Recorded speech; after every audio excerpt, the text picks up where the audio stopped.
Hi అండి. ఈరోజు recipe వచ్చేసి శనగ చారు పెడుతున్నానండి.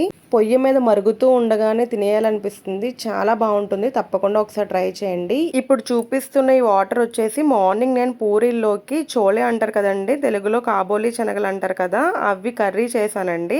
కొన్ని శనగలు పక్కకు తీసి పెట్టుకున్నాను. ముందుగా ఆల్రెడీ ఉడికించుకుంటాం కదా, ఇలా మెత్తగా స్మాష్ చేసుకొని ఒక పక్కన పెట్టుకోండి.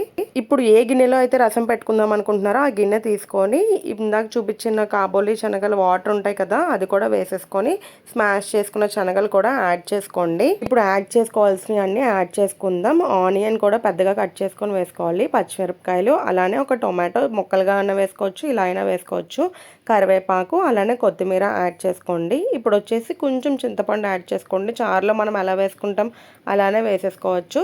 ఒక స్పూన్ ధనియాలు, ఒక 2 గ్లాసెస్ వాటర్ యాడ్ చేశానండి. కొంచెం పసుపు కంపల్సరీ అండి. మొత్తం అన్నీ కూడా ఒకసారి కలిపేసుకొని ఇప్పుడు స్టవ్ ఆన్ చేసి పొయ్యి మీద పెట్టుకోండి.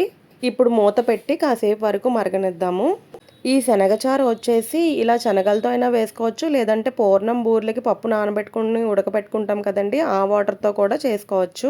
ఇప్పుడు ఇలా మరిగేటప్పుడు సాల్ట్ కూడా యాడ్ చేసుకోవాలండి. ఇంకొకసారి మూత పెట్టి ఇంకొంచెం దగ్గరికి మరిగిన తర్వాత సాల్ట్ కూడా సరిపోయిందో లేదో చూసుకొని ఇంకా దించేసుకోవడం అండి. చాలా బాగుంటుంది. ఇప్పుడు వచ్చేసి పోపు పెట్టుకుందాము. ఆయిల్ కానీ గీ కానీ యాడ్ చేసుకోవచ్చండి. తాలింపుకు కావాల్సినవి ఎండుమిర్చి, ఆవాలు, మెంతులు, జీలకర్ర, మినపప్పు, కొంచెం కరివేపాకు, అలానే కొత్తిమీర కూడా యాడ్ చేసుకుంటున్నానండి. నచ్చితే ఇంగువ కూడా యాడ్ చేసుకోండి. వెల్లుల్లిపాయలు కూడా కొంతమంది చారులో యాడ్ చేసుకుంటారు. మీకు నచ్చినట్లయితే అది కూడా యాడ్ చేసుకోవచ్చు. రెగ్యులర్గా చారు పెట్టుకుంటాం కదండి, ఇలా అప్పుడప్పుడు శనగ చారు పెట్టుకోండి, చాలా బాగుంటుందండి.